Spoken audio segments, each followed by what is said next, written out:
అంగదుడు, జాంబవంతుడు మొదలైన వానరవీరులందరూ అర్థింపగా హనుమంతుడు తాను సముద్రలంఘనము చేయు ఘట్టము నుండి తిరిగి వచ్చు వరకు గల విషయములనన్నింటినీ సవివరముగా వారికి విన్నవించి ఆనందపరిచెను.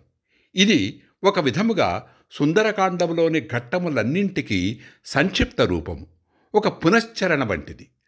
తాను రచించిన కార్యములను హనుమవచనముల ద్వారా వ్యక్తమైన మధుర వచనములివి.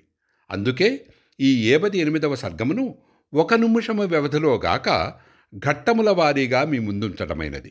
దీనిని ఒక పునశ్చరణగా, ఒక పారాయణగా భావింప ప్రార్థన. సుందరకాండము 78వ సర్గము.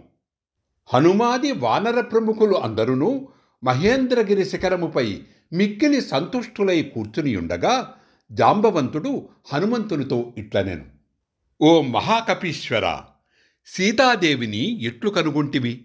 ఆమె అచట ఎట్లున్నది? ఆ సాధ్వి ఎడ క్రూరకర్ముడైన రావణుని ప్రవర్తన ఎట్టిది? ఈ విషయములనన్నింటినీ యథాతథముగా వివరింపుము. అప్పుడు మన కర్తవ్యమును గూర్చి ఆలోచింతము. మనము శ్రీరాముని సన్నిధికి వెళ్ళి అచట ఆ ప్రభువుకు తెలుపదగిన విషయములను, దాచదగిన విషయములను అన్నింటినీ ప్రజ్ఞాశాలివైన నీవు స్పష్టముగా వివరింపుము.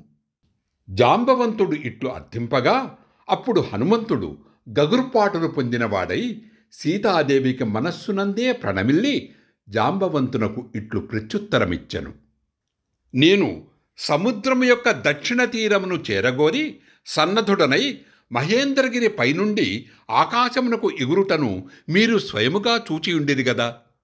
నేను వెళ్ళుచుండగా దారిలో నాకు ఒక మహావిఘ్నము వంటిది ఎదురయ్యను.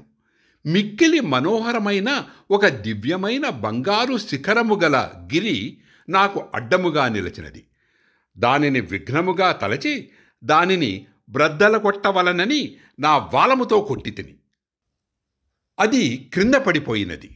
ఇంతలో నాయనా కుమారా అని ఆహ్లాదకర వచనములతో మానుష రూపమున ఆ గిరి నా ముందు నిలచి, నా పేరు మైనాకుడు, నేను నీ తండ్రి వాయుదేవుని మిత్రుడను, నన్ను నీ పినతండ్రిగా భావింపుము.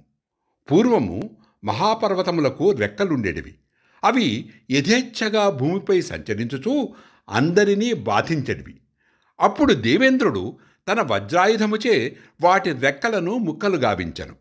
నన్ను దేవేంద్రుడు సమీపించినప్పుడు నీ తండ్రి వాయుదేవుడు నన్నీ మహాసముద్రమునకు చేర్చి నేను లోపల మునుగగా నన్ను దేవేంద్రుని బారి నుండి రక్షించెను. శ్రీరాముడు ధర్మపరిరక్షకులలో శ్రేష్ఠుడు. అట్టి శ్రీరామునకు సహాయపడుట నా విధి. రామకార్యార్థివై వెళ్ళుచున్న నీకు సహాయపడుట నా ధర్మము. కావున నాపై ఒకంత విశ్రమించి మధుర ఫలములను భుజించి సేదదీరి వెళ్ళుము. ఇట్లు పలికిన మహాత్ముడైన ఆ మైనాకుని మాటలు విని అతనికి నేను నిర్వహింపవలసిన రామకార్యమును తెలిపి అతని అనుజ్ఞ బడసి ముందుకు సాగుటకు ఉద్యుక్తుడనైతిని.